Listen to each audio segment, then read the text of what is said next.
Assalamualaikum warahmatullahi wabarakatuh. Hal-hal kritis di dalam pembiayaan. Hal-hal kritis di dalam kredit. Hal-hal kritis di dalam pinjaman. Apa aja ini? 1. Pinjaman kepada saudara dan pihak-pihak terkait. Pihak-pihak terkait itu apa? Grup perusahaan, vendor, supplier, notaris, dan rekanan, pengacara, dan TNI. Saudara, ini tidak mudah, Pak. Kalau kita kasih pinjaman kepada saudara, itu mau keras, salah, mau lembek juga salah. Jadi hati-hati dalam mentransaksikan meminjam uang kepada saudara. Nah, demikian juga di kantor Anda, kalau Anda itu bank, koperasi, ya.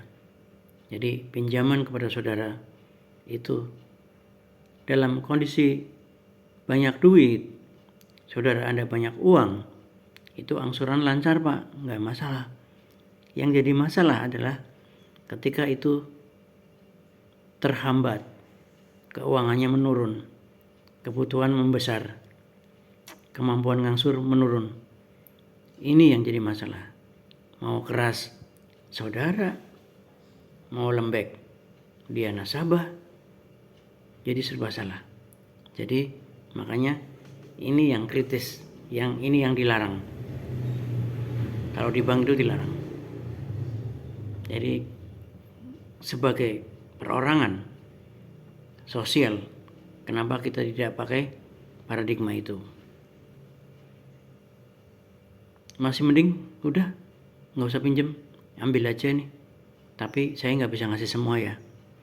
Itu sudah lepas, jual putus gitu aja. Kedua, vendor, supplier. Apabila Anda di bank, kemudian Anda memberikan pinjaman kepada supplier Anda memberikan pinjaman kepada vendor Anda, itu nanti kemelut, Pak. Nanti dilema. Sebagai vendor, dia kan pasti ada transaksi, Pak. Dia vendor perbaikan kantor, pasti ada piutang kalau Anda itu bayarnya mundur, atau ada cash gitu. Nah, sementara Anda butuh kualitas barangnya yang baik. Jadi vendornya itu butuh pembayaran, sementara Anda butuh kualitas. Nah, kalau vendor ini Anda kasih pinjaman, maka akan terjadi saling menuntut, Pak. Saling nagih, Pak. Ini rumit, Pak, nantinya, Pak. Jadi mendingan Pak vendor, Pak supplier, kalau mau minta pinjaman jangan ke saya, minta ke yang lain aja. Karena kita sudah ada keterkaitan bisnis sebagai supplier dan buyer gitu. Nah, disuplai barang, kita disuplai gedung, bangun gedung ya. Dia sediakan mungkin juga jasa kebersihan, outsourcing itu jangan Anda kasih pinjaman. Dia pinjam duit kita, dia itu hutang kepada kita. Nanti akan terjadi transaksi yang bertumpuk-tumpuk, akan tidak jelas gitu. Grup, pinjaman kepada grup yang sama. Sebuah grup perusahaan biasanya ada holdingnya, ada head office-nya, ada kantor pusatnya. Itu antara kantor pusat dan anak perusahaan biasanya sudah ada aliran modal, Pak. Ya kan? Sekarang Anda sebagai lembaga keuangan memberi pinjaman kepada grup Anda sendiri. Ini double, Pak. Sudah ada aliran modal dari pusat, ya kan? Kemudian Anda memberikan pinjaman. Ini double, Pak. Satu modal, satu hutang. Yang modal itu menunjukkan kepemilikan, kemudian yang utang itu membutuhkan angsuran. Ini paradigma yang beda. Itu juga sulit nanti kalau terjadi kesulitan keuangan. Sementara Anda sedang pegang lembaga keuangan. Anda punya target, angsurannya lancar semua. Ini akan tidak baik, Pak. Contoh, BCA dimiliki oleh Jarum. Jadi BCA itu dilarang memberi pinjaman kepada Jarum, ya kan? BCA memiliki Jarum. BCA punya modal di sana, ya kan? Jarum punya modal di BCA. Kalau kemudian BCA memberikan pinjaman kepada Jarum, ini berantakan, Pak, nanti, Pak. Notaris, rekanan sama, Pak. Notaris itu ada hubungan asalnya, itu adalah notaris melayani bank. Notaris melayani Anda. Kemudian Anda memberikan pinjaman kepada notaris. Ini juga akan terjadi kemelut, Pak. Ketika ada ketidakmampuan membayar. Tapi kalau mulai lancar, nggak masalah, Pak. Tapi begitu terjadi ketersendatan pembayaran, ini yang menjadi masalah. Anda tidak bisa keras, Anda tidak bisa kencang. Pengacara TNI ini juga dihindari, Pak. Dihindari oleh bank. Dalam kondisi baik, pengacara oke-oke saja, Pak. Tapi dalam kondisi ada ketersendatan, itu pengacara instingnya adalah menggunakan pasal-pasal, memutarbalikkan pasal.